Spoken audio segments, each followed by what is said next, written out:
ভরা দেওয়া দিছে গুড। এটা হলো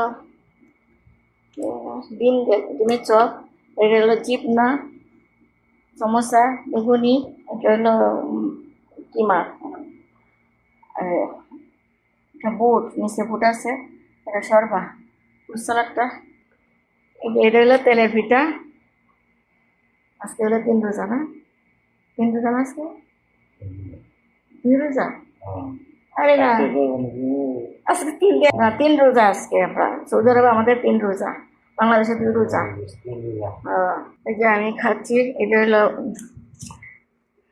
হলো ডিমের চপ, এটা জিবনার, এটা হলো কিমার, এটা তেলের পিঠা, বেগুনি, যে ফ্রুট সালাড, এখানে সিয়াসি দিয়া শরবত বানাইছি,